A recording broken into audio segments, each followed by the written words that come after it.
Well, good morning, folks. Aaron Dorr here again this morning with Wyoming Gun Owners with Chris Dorr, my brother, and we're the guys who are pushing, as everyone knows, on this very awesome, beautiful Second Amendment Preservation Act here in Cheyenne. Folks, we have great news to report, and we have some bad news to report. The great news for everybody who's called and emailed and texted and talked with their lawmakers over the last couple of days, Senate File 87 was added to the calendar. It's going to be debated later on today, perhaps even the next 20 minutes, to be referred to a committee for further consideration. This is WYGO's SAPA law that's been held back for the last 5 days straight by Larry Hicks and Dan Dockstetter. This bill last night was added to the calendar for consideration today for a committee referral vote. If you have time yet today to text or call your senator, tell them to vote yes on Senate File 87 in the referral vote to send that bill into committee. That's the big accomplishment over the last 24 hours. You guys should be very happy we got this far in this process. It's only been by force. It's only been by force. And so thank you for helping us be the club that is Wyoming Gun Owners during session. And we thank you very much for that. So that's the good news. That's the good news. But Chris, I learned this line from you one time. You were testifying recently in Ohio in the General Assembly when it comes to constitutional carry. And of course, we're brothers, in case anybody here hasn't picked up on that. And you said that, my mama always said that, when you love someone enough to, if you love someone, you have to love them enough to beat their butt sometimes, as she was spanking us when we were kids. And that happened a few times too. We probably love to me more than you, if I recall correctly. Maybe you were number two. But we love Larry Hicks and the RINOs in Wyoming enough to spank them. We love them that much to correct them and set them straight. And we love GOA enough, note my sarcasm, to whoop their ass too and set them straight. So now we're going to get into the other part of this video, because a lot of you have been stunned, outraged, beside yourself with fury reading these emails that come out from Gun Owners of America over the last 24 to 48 hours. And a new one came out this morning where, we're going to break it down here in a moment, where they dare to attack pro-gun champion State Senator Tim French by name over what he's done for us, for gun owners, over the last 24 hours. So we're going to break this down in this broadcast here right now. And as we do that, we're also going to discuss, again, the problems with this legislation, because we know a lot about passing SAPA. Chris, we passed it in Missouri, and this is an area that we're experts in.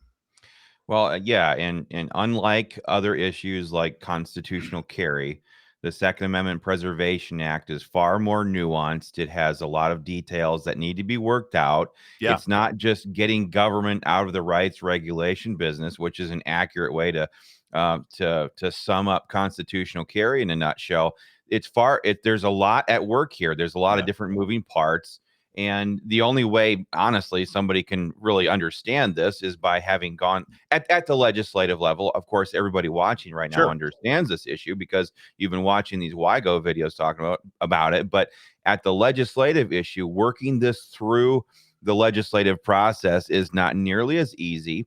And we learned a lot of lessons in Missouri, and that's why we're so up in arms about what we're seeing right now with Gun Owners of America in Senate File 1 or Senate File 102.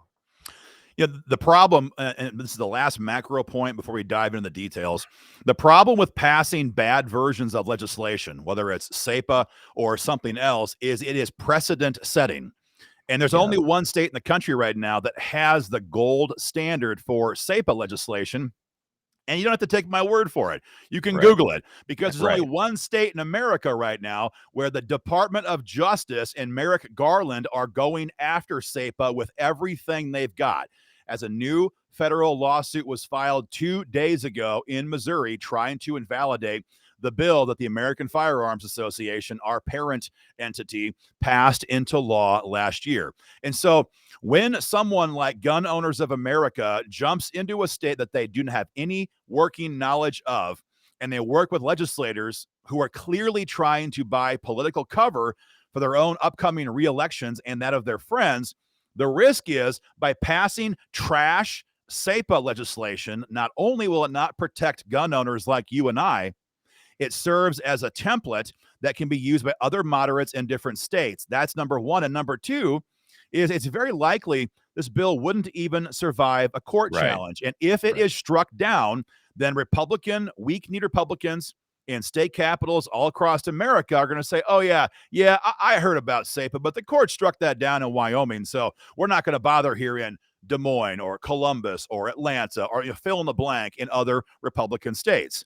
Yep. That's why this has to be done right, to protect gun owners in Wyoming and to protect this legislative concept. There is more at stake than any one state when it comes to SAPA legislation.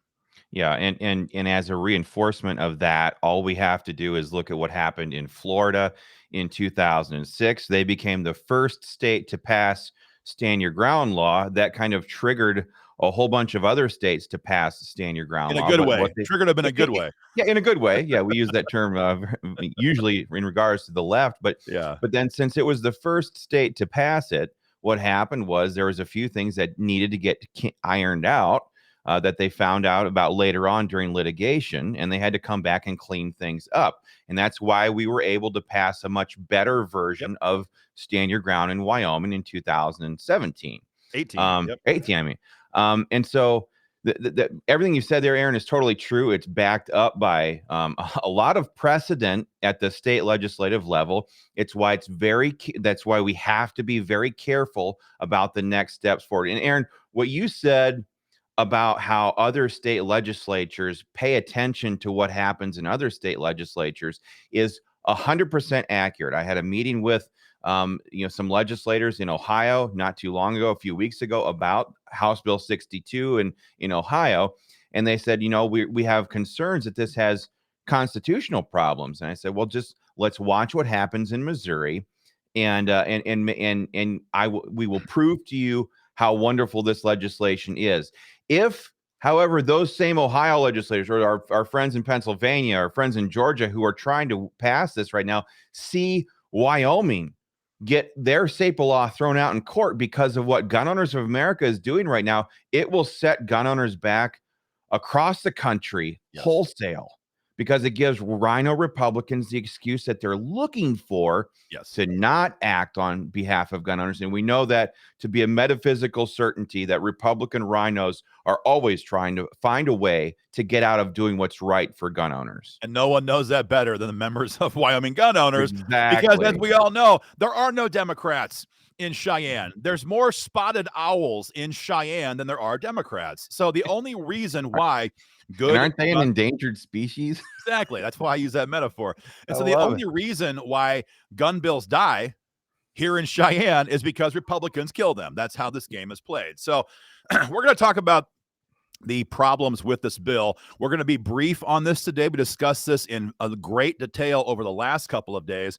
And then we're going to talk about this horrific email from Gun Owners of America that has got gun owners across the state simply outraged. You don't parachute into this state and start attacking Senator Tim French on a gun bill without expecting to get your ass beat, and we're here to do that for you. So again, just at a surface level, and we have a great meme that's being posted right now. Maybe Chris, maybe you could even find that to be able to put that on the screen here. If you can't, that's fine. But we're going to talk about this here for a few moments. But the meme we have on our Facebook page as we speak, it crystallizes very easily the problems with this bill. Again, the bill we have filed by Senator Bouchard and Representative Bob Wharf allows citizens, we the people, to enforce it. So if an agency in Wyoming violates SAPA and enforces unconstitutional any federal gun control laws that deals with guns, ammo, or accessories, you can sue that agency in civil court. What SAPA has done, or what Larry Hicks has done, and what Gun Owners of America has done is destroyed that notion. And in their bill, the county and state prosecutors are the only ones who can enforce a SAPA violation. Every gun owner in Wyoming knows that will never happen. For political reasons, they will never bring a charge against local law enforcement. They work with them every single day.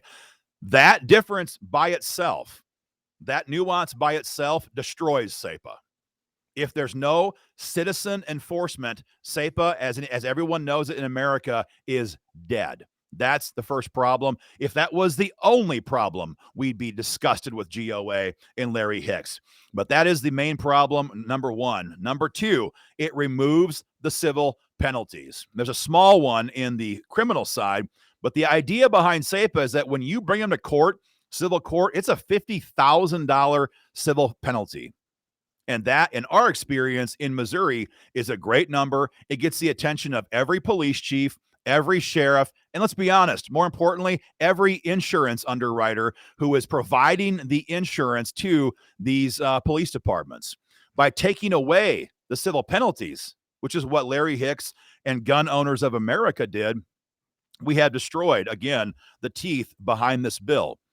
Now, these are the easy to understand concepts, and we're going to dive now into the different weeds on this a little deeper. And Chris has some screenshots here that we're going to put up on the page here momentarily. But the third thing here, which is very nefarious, is found on page 3, line 21. Chris, if you can pop that up on the screen here, we'll pause here for just a moment while we work on that.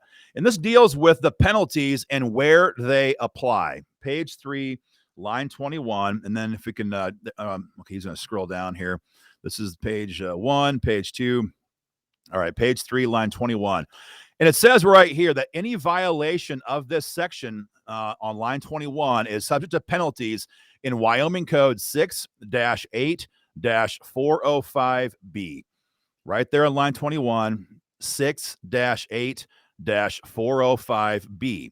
That's the penalties that are attached to SAPA. See, we have our penalties built into the bill, but what they did was tie it to existing code. Now, that could be okay if the code was solid, but as you're about to see, if you can pull this next screen up, Chris, and show if you have that one even handy. There we go. As you're going to see right here, and we're going to break it down for you, this is the problem with this. As Chris gets it centered here, we'll start talking about this. And I have it on my computer here as well. And maybe it won't quite center, but you can get the point of this. It's on section B. Here's the problem. Any official, agent, or employee of the United States government, and I'm going to skip down that enforces any statute, law, regulation, rule, etc. There you are, Chris. Perfect. Okay. Line 3, that is manufactured commercially or privately in Wyoming and that remains in Wyoming is guilty of a misdemeanor. I'm going to read that very carefully. The penalties in this Trojan horse SAPA. This is the Trojan horse GOA Larry Hicks Trojan horse SAPA bill. The penalties in their bill are 6-8-405B. What we're reading right here is 6-8-405B.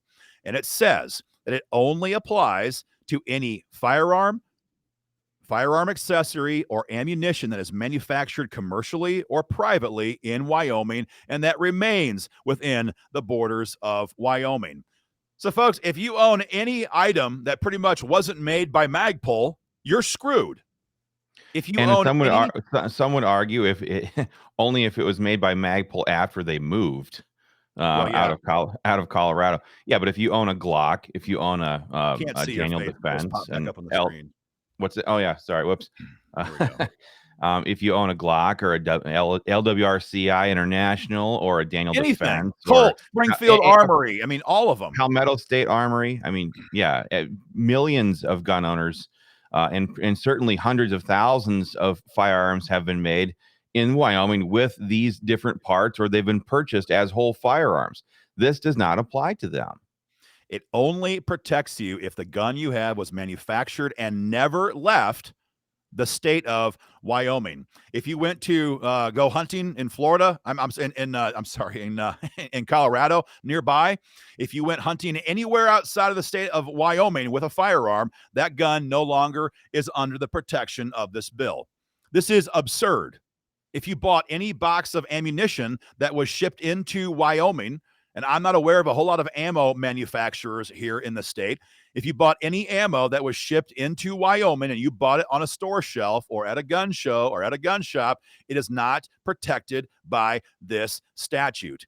This is absurd. It only applies if your firearm, ammunition, or accessories was made here in Wyoming. And it's a little bit nuanced, but it's pretty obvious. I think we can all see this. This is wide open for abuse if it was not made in Wyoming. And the next talking point, then, the next real huge disaster with this bill, Chris, is back up on page 3. If you can pop that back up on the screen. It's page 3. Yeah, of the bill. Sorry. And I'm trying to find the exact line here of this, but it's page 3. Yeah, here it is. Lines 2 through 6. Page 3, lines 2 through 6. And I'm going to take a moment here and read this kind of carefully as well. This state and all political subdivisions of this state are prohibited from using any personnel or funds appropriated by the legislature of the state of Wyoming or any other source of funds that originated within the state of Wyoming to do all the rest of these things. Just want to be very clear on what this is, folks. This only applies then if law enforcement agencies are being paid for by Wyoming taxpayer dollars. And this is what actually happens in the real world. In the real world, Merrick Garland will have his Department of Justice via the ATF reach out to the Cheyenne PD or fill in the blank department and say, hey, we're going to set up an interagency task force. Oh, it sounds cool, and we're going to borrow, 10 cops from Cheyenne and 4 or 5 cops from Riverton and some cops from some of the county agencies across the state. And we're going to form this joint agency task force. And the upside then to you, Sheriff X or Police Chief Y, is that you don't have to pay for the manpower when your officers work for our task force. And we're going to go around the state and we're going to grab guns. We're going to seize illegal firearms. That's how it works. Federal task force money is what makes these things work. And by doing that, as you can see on this bill draft, that is totally not within the scope of the Trojan horse bill being pushed by GOA and Larry Hicks. And when that happens, they are now not using money that was appropriated by the legislature or any other source within the state of Wyoming. In other words, the moment the task force starts, and these people are then off of the state payroll, none of this Senate File 102 restrictions would apply. You see, folks, how this is a total Trojan horse.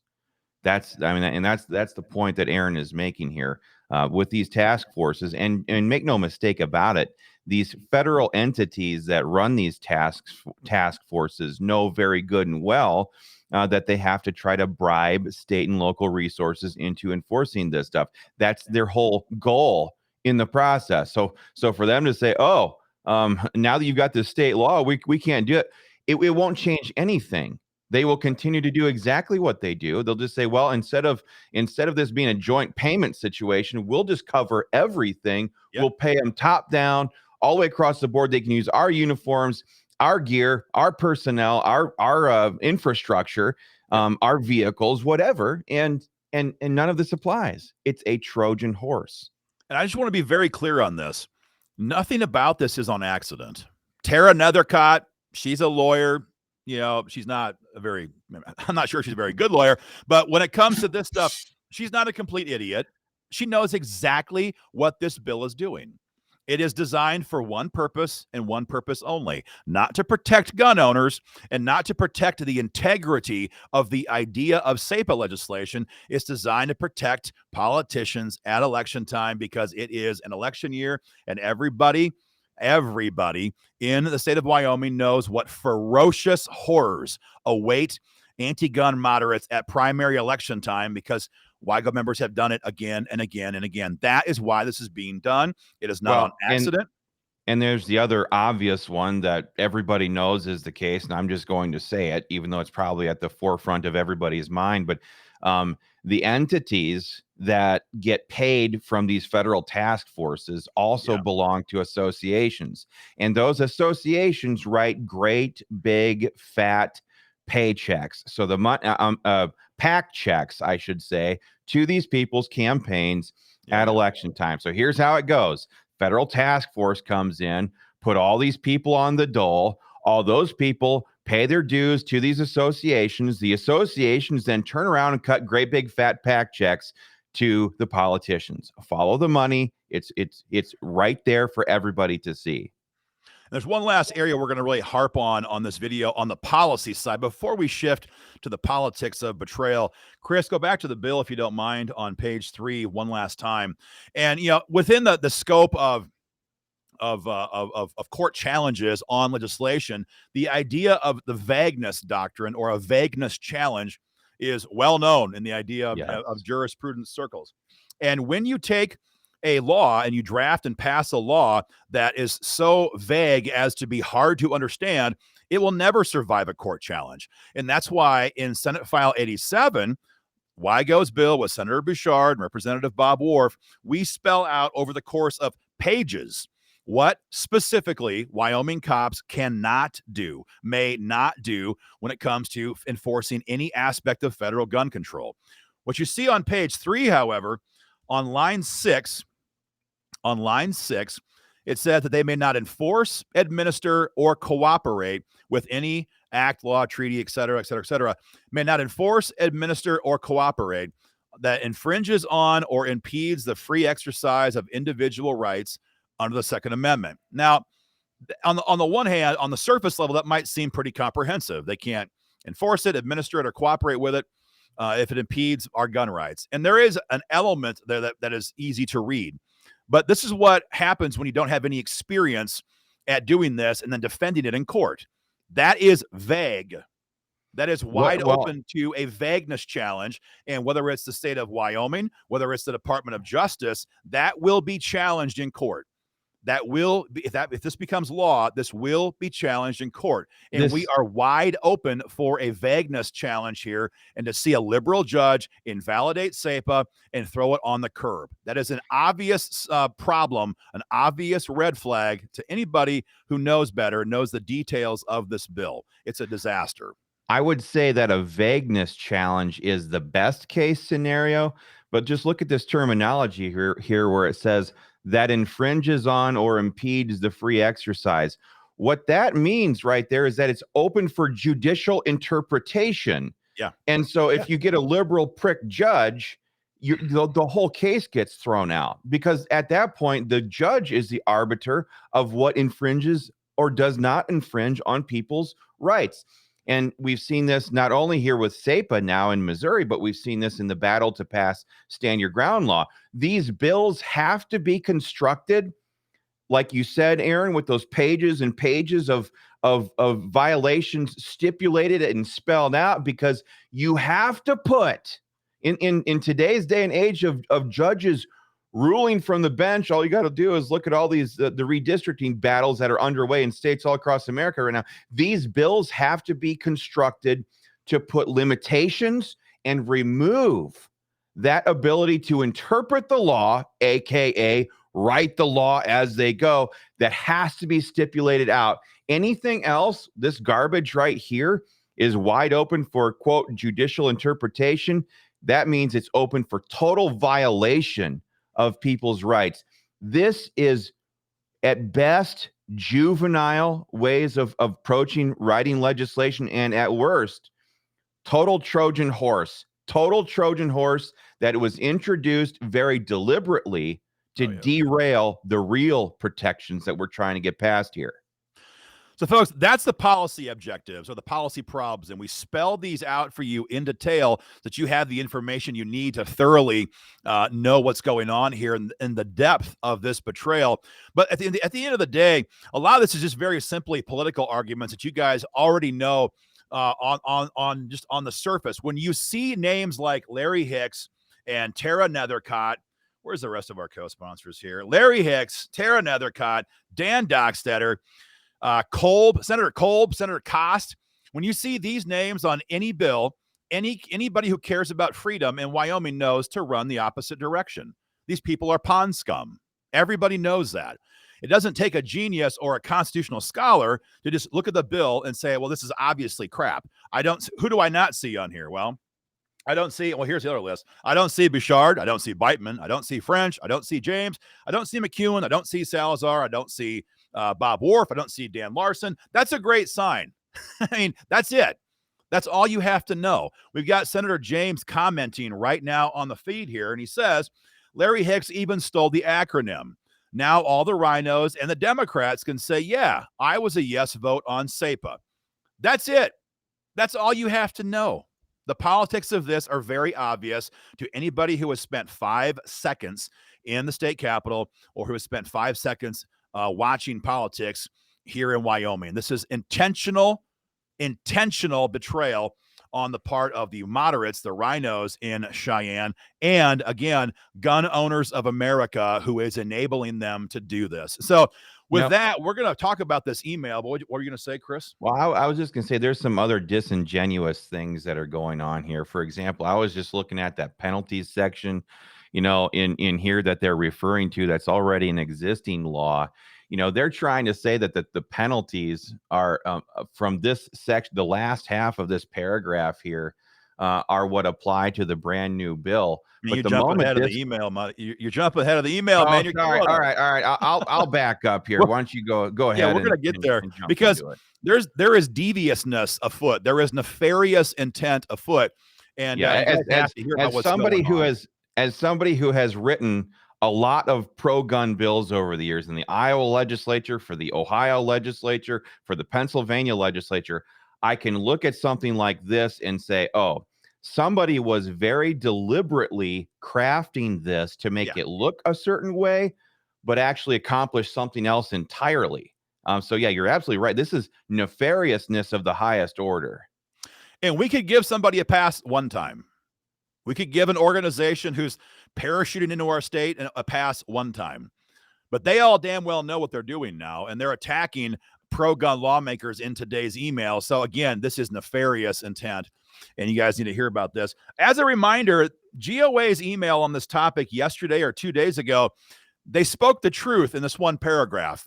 And this is what's at stake right now for them. They're desperate for a win. It doesn't matter what they pass. We just want to get a bill passed. And so they said, the reality is that Senate File 102, this is the Trojan horse, Larry Hicks, tear another cot bill, is the bill with the strongest protections and here's the key word, the greatest chance of passing the Wyoming legislature. In political speak, what that means is we know this is not near as good a bill as it should be, but we're not going to hold out. We're going to go for whatever we can get, no matter how watered down it is. And that is what this bill is all about. It is the weakest bill they could put together with the greatest chance of passing. I'm sorry to interject, and I hate to get in your thought trains here, but Gun Owners of America, they haven't ever had a reputation of being like super effective. Like they're not really effective in DC. They don't muscle people around. They don't get like involved in primaries and absolutely brutalize, RINO Republicans. What they have a reputation for is not compromising. This language right here, the greatest chance of passing, that's why we have to water this down or introduce this Trojan. It's because it has the greatest chance of passing. That stuff never would have happened 10, 15 years ago when Larry Pratt was at the helm of Gun Owners of America, because it is the definition of compromising. If you're watering a bill down because it will have a greater chance of passing. This isn't me sitting here saying this. This is what Gun Owners of America is saying in their emails blatantly that they're putting out all across the state of Wyoming. So again, all this is on purpose. All this is by design. And if you're asking, well, why would they even bother? Folks, I'll just be very simple. It's money. It's money. They're trying to get donations off of Wyomingites to help fund their programs. They don't really care what that actually looks like in terms of the legislation they pass. They just want to get the support. That's all there is to it. And as to our previous point, Chris, about this is the best chance of passing. You see, there's a reason why Wyoming gun owners takes the long view. There's a reason why we're willing to lose a political fight 1 year and then try it again the next year. And the reason for that is very simple. We have the biggest club in electoral politics in the state. There's a reason. I mean, this is obvious.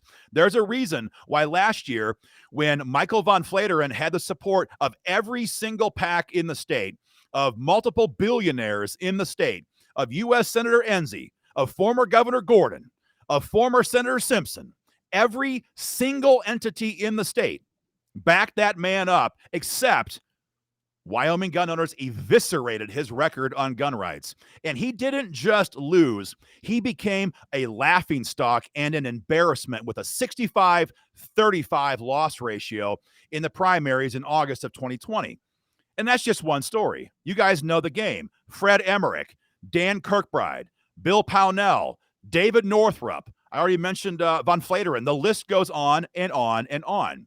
You see, Wyoming gun owners knows that we can afford to lose a fight politically, and we would never whore out the policy because it would set bad precedent, because we're going to come right back into those districts at election time during the primaries, and we're going to impart some climate change, as we like to say. And so when you don't have any election program, when you have no intention of ever having an election program, when you have no way to hold anybody accountable, then all you can do is slither into the state capitol and kiss everybody's ass and hope you can find some moderate trash ball who will file a bill. And that's what Mark Jones did. Not to be confused with Mark Jennings. He's the House sponsor. That's what Mark Jones did. He slithered up to the worst elements of our state legislature. He didn't go and talk to Bouchard or Beitman or Salazar or Worf or Larson. No, this guy goes to the worst people in the state, and they're scared enough to file the bill. Why are they scared? Because of the pressure of WYGO members at election time. So that's how this game is played. You just, listed off a whole bunch of people that Wyoming gun owners members have dealt with, von Flateren, that whole list that you just went through. My question for you is simply, and I know the answer to it, but everybody needs to hear this stuff. Was Gun Owners of America, and those people were known obstacles to passing big bills like Stand Your Ground in robust form. These were people that were always throwing up roadblocks to passing the real solid, robust gun bills that we're trying to pass. So my question for you, Aaron, is, was Gun Owners of America involved in any capacity in mobilizing gun owners during those elections and exposing those Republicans for what they had done?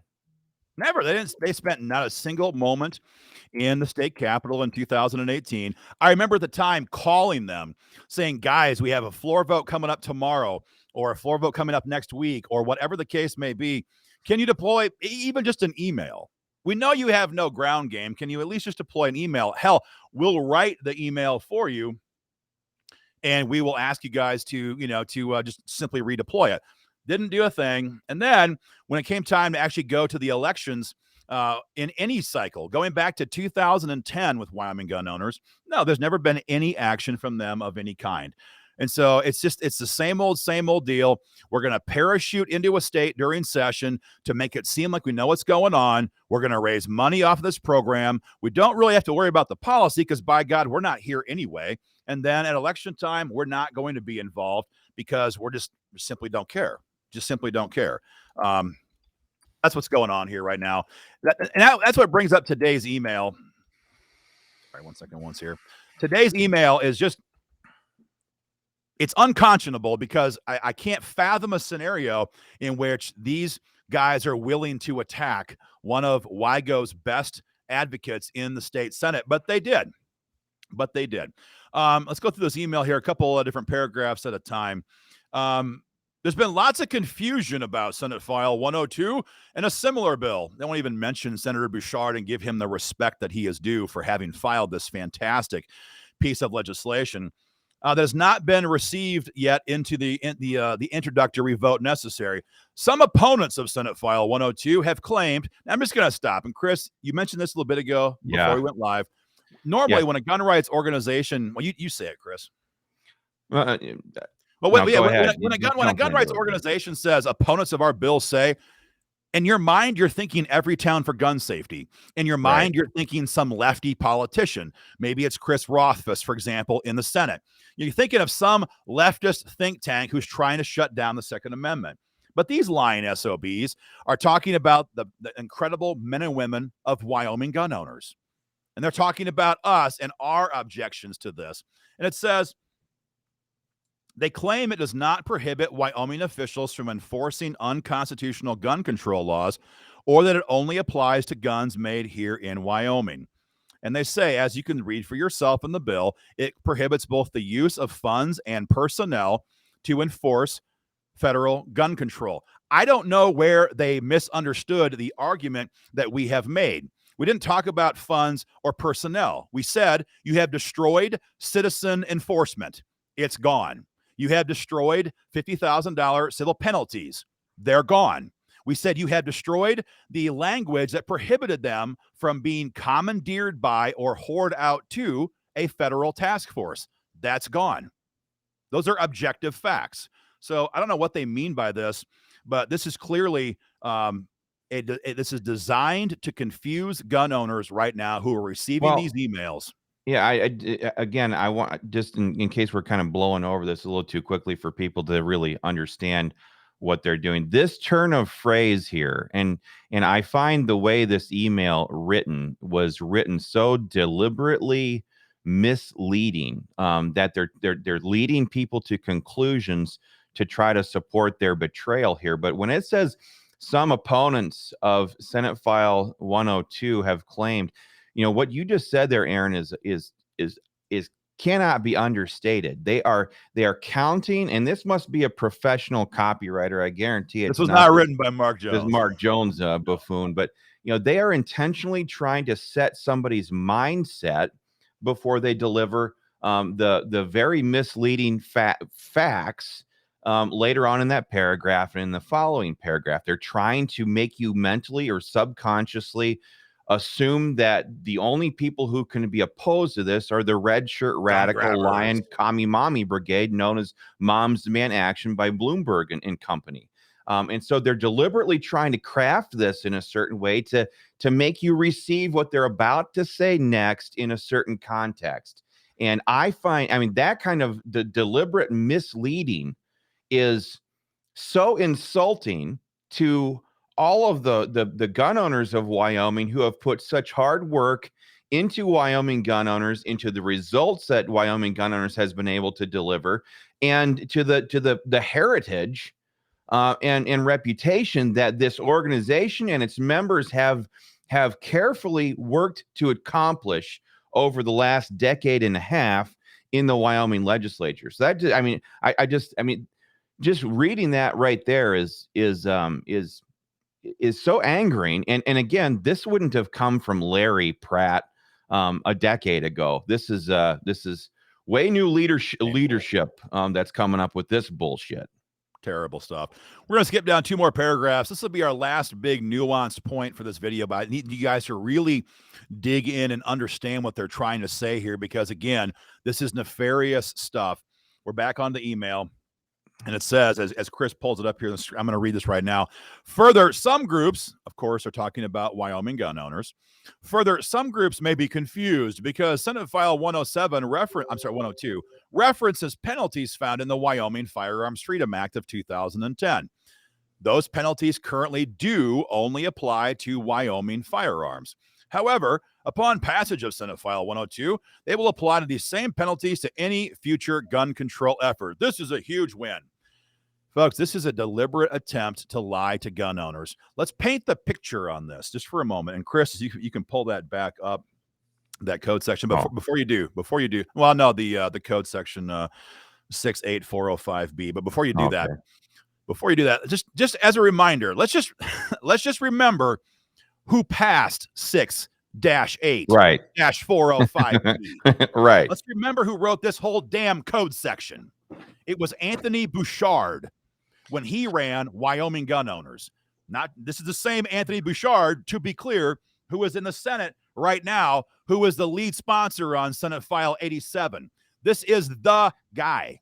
You think there is nobody in Anthony Wyoming who has more institutional knowledge of the history of the fight for gun politics and of the history of the policy achievements when it comes to gun politics? Nobody in America who's alive today knows more than Anthony Bouchard. The guy literally wrote the bill that they're now hinging SAPA legislation on. And this is the guy that Gun Owners of America and Mark Jones wouldn't even talk to as they drafted this trash. That is the definition of a nefarious, intentional plot to sideline SAPA for this year.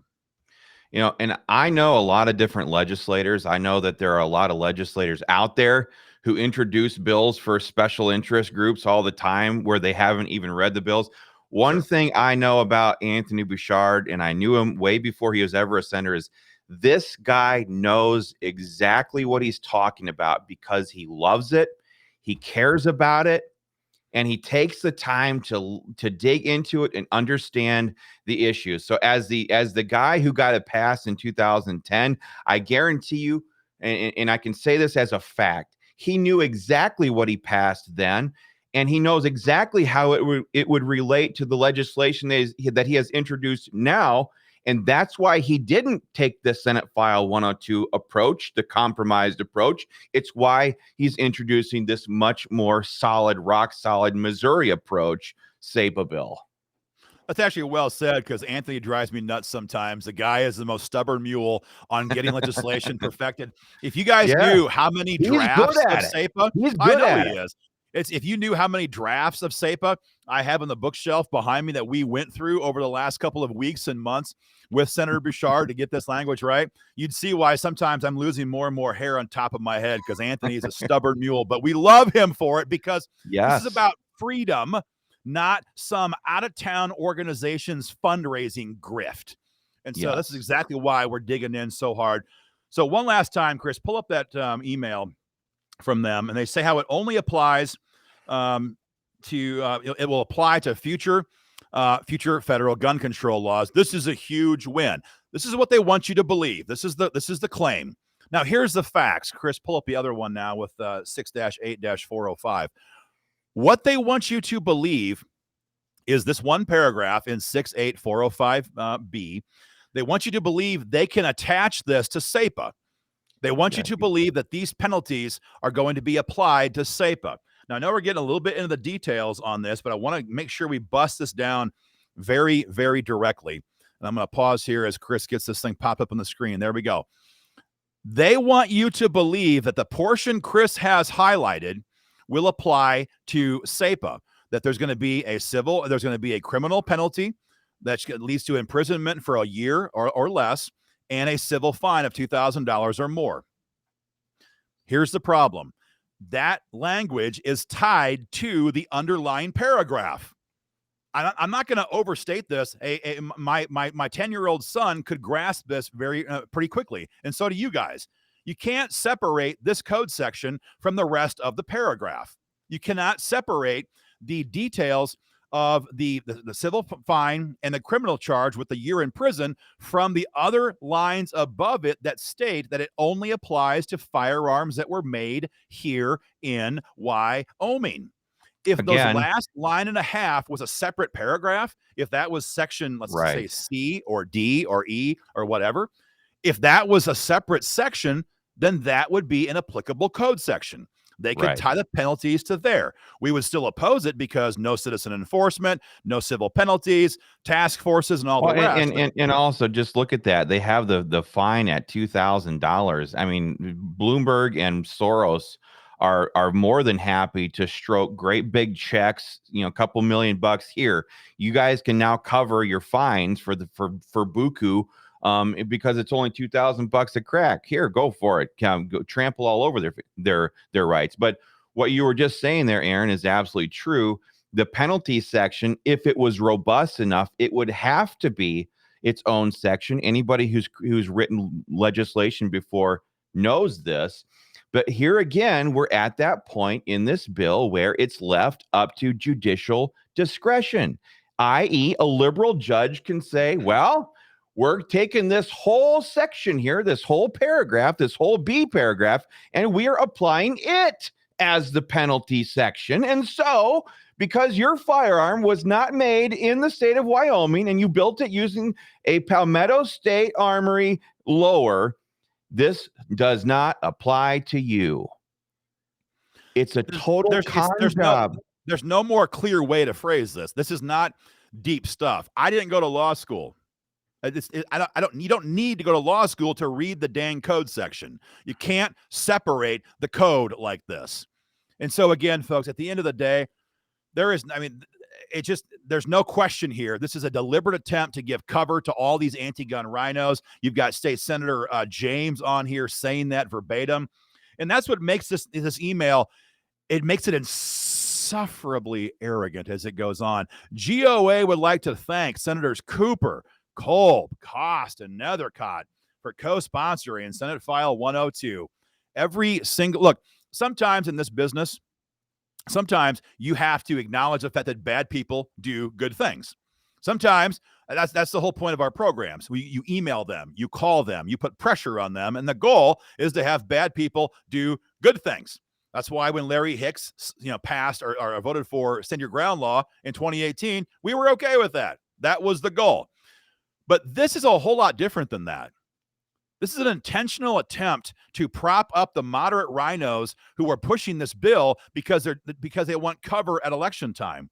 Every WYGO member and every gun owner in Wyoming knows that Tara Nethercott, the chairwoman of Judiciary, was the one talking about trying to get back into Stand Your Ground law to weaken it after we passed it in 2018.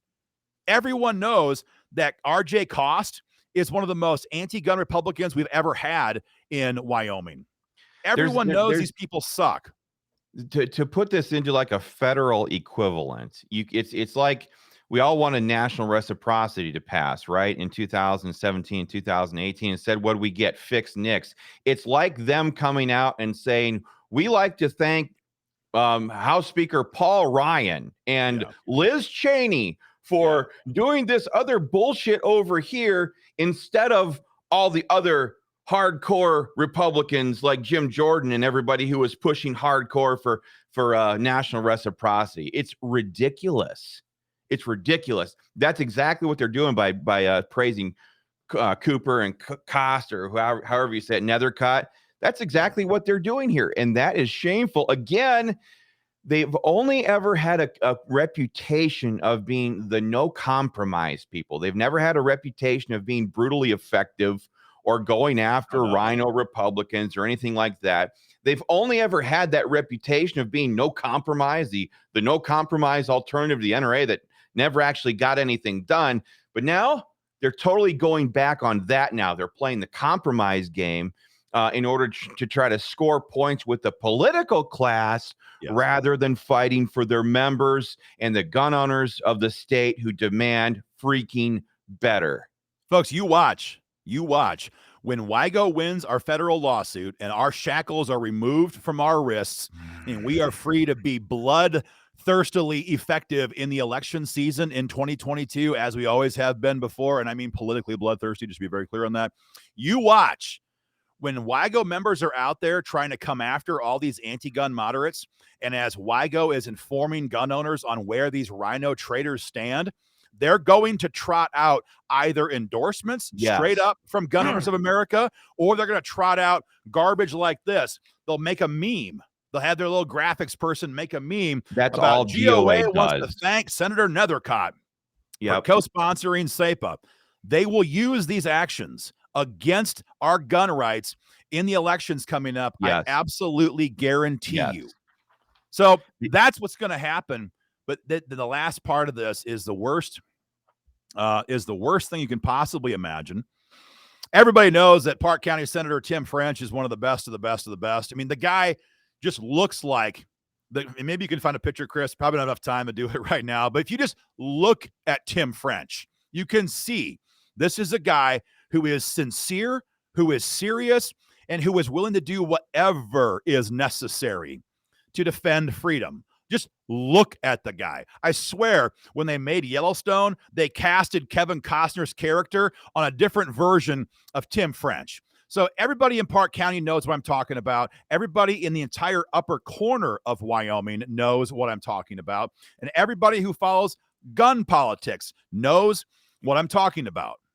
So yesterday, when this terrible Trojan horse GOA-backed Larry Hicks-filed SAPA bill went up for its referral vote. Tim French, Senator Beitman, Senator Bouchard, Salazar, James, all of the good guys stood up and said, no, we're not going to vote for this trash. We're not going to vote for a bill that is designed to fool gun owners and protect RINOs. And we have so much integrity. We have so much political integrity that even though it's easy for us to vote for this trash, we know it's going to harm gun owners. And so while it may hurt us politically, we're going to have the courage of our convictions and we're going to be a no vote. Folks, that kind of courage is amazing. That kind of a man is amazing. If we had more people like Tim French, like Senator Salazar, like Senator Bouchard, like Senator Beitman, who would stand up against RINO traitors and say, you know what? Fine, file it, but I will not be a part of it. If we had more people like that across the country, our country would be a radically better place. And despite that, and knowing why Tim French voted no on this, Gun Owners of America dares to attack him by name in this email and publish his phone number and urge gun owners to call and basically slam him for this vote. They say Senator French, who is on the Judiciary Committee, voted against Senate File 102. Please email and call Senator French and ask him to vote to approve 102 during Monday's Judiciary hearing. How dare they treat him like a gun grabber in this email? That is what you do to a gun grabber. Tim French has earned his reputation in the state of Wyoming. For them to treat him like a trash ball Democrat, freaking leftist radical, that is I'm having a really hard time trying to express how frustrating and angry I am that this organization has totally betrayed everything it ever stood for. As a kid growing up, I always looked up to Larry Pratt. In fact, in Wyoming, I brought Larry Pratt out to the Ohio legislature to testify on behalf of the constitutional carry bill we had out there. Right. I looked up to him my whole life. And now that he's not at GOA anymore, I hoped that things wouldn't change. This kind of garbage is trash, and it's just such a disrespect to everything that Wyoming stands for. So, guys, I mean, there's not much more to say about this. We have thoroughly debunked every aspect of their bill in this video. We have thoroughly debunked the political motivations that are at work that are pushing this bill. The only question now is whether Gun Owners of America and Larry Hicks are going to be effectively able to snooker gun owners across the state and run this Trojan horse bill into law or not. That's the question. So, guys, it is critical that every gun owner who cares about freedom makes their phone calls immediately and talks to their representative, their state senators, both of them, and say, I don't want your Trojan horse. I'm not going to fall for it. I know what garbage this legislation is. I want Senate File 87 and or House Bill 133.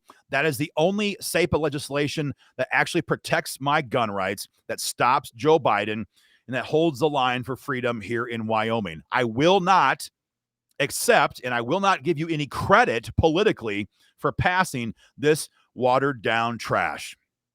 Make your voices heard, guys. And then it's critical that you share this video. We are having a wide array of impact with these videos right now. Some folks like a 5-minute video, and we do those. Sometimes you need to have a 55-minute long video, which we have here right now, to break down all of the minutia. Doesn't matter kind of where, whichever one you like, but share the videos so that gun owners know what's going on. While you're at it, share the 10th Amendment Center's article, which they published yesterday, which shredded this bill, shredded Larry Hicks and GOA's bill. You see, there's basic standards that apply, and it's not just WYGO who is saying this. The 10th Amendment Center is they've been around for decades, leading the fight to assert what the 10th Amendment looks like, what state sovereignty looks like, which is the chassis of our bill. What they have here from GOA and Larry Hicks is anything but, and they were very quick to denounce it in their update on their website yesterday. So, folks, that's where things stand. In the meantime, talk to the good guys. Talk to Tim French. Hell, we'll give his phone number. GOA did. 307-202-1785. Text him. Let him know, man, we thank you. We applaud you for having the guts to stand up and fight for our freedom. We thank you for having the courage of your convictions. You ran in 2020 on a gun rights, massive gun rights program, a gun rights promise, and you promised to be a champion, and you have become that. And we can't thank you enough for what you've done. Thank all the rest of the guys who are fighting this fight. Tom James, Anthony Bouchard, the leader of this entire effort in the Senate. Dan Larson, Bob Worf, the leader in the House. Tom James, Bo Beitman, all these guys. Thank them for fighting, because they are paying a price right now. They are paying a price as Larry Hicks and now Gun Owners of America is attacking them for what they are doing. It is shameful, and we have got to push back on that, guys. So make your voices heard. Chris, my voice is getting raw. You can have the last word, and then we're going to get back to it.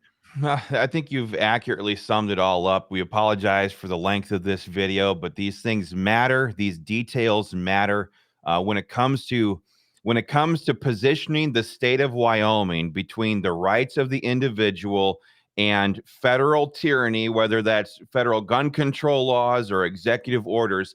You cannot take a half-ass, fly-by-night, dumbass approach really to any of this stuff. This stuff matters. There's precedent being set here. There's lessons that have been learned in other states. We know that we can't do what they're trying to do in Senate File 102 and accomplish the goals of protecting our freedoms. And so we had to talk this out for you all.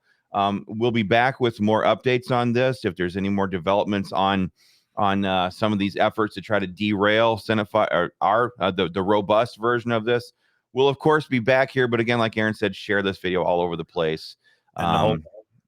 I want to mention also, someone's asking for Tim French's number one last time, 307-202-1785, 307-202-1785. And finally, guys, I forgot to ask, if you're not yet involved, and most of the people I see in the comment section here have been WYGO members for a heck of a long time. Maybe everybody here is already. Thank you. If you're not, go to joinwygo.com and get involved in this fight. We need resources. We are doing massive texting campaigns right now. We are preparing all kinds of other mobilization programs right now, because that's when organizations actually raise money for a noble purpose. It's for stuff like this. We raise the cash to then spend the cash to beat on bad politicians in Cheyenne. We're doing it right now during session. But we're also, as you guys all know, doing it during the election season. And hell, right now we're doing it in federal freaking court against the state of Wyoming and their unconstitutional campaign finance laws. We're fighting on the ground, and your support is needed now more than ever, guys. So get involved at joinwygo.com. So feel free to ignore this request for money that came on the bottom of the compromised Gun Owners of America email.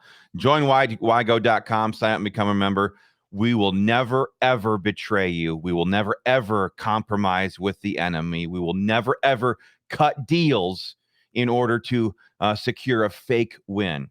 Thanks for watching, everybody. Share this all over the place. We'll be back with more later. Stay free.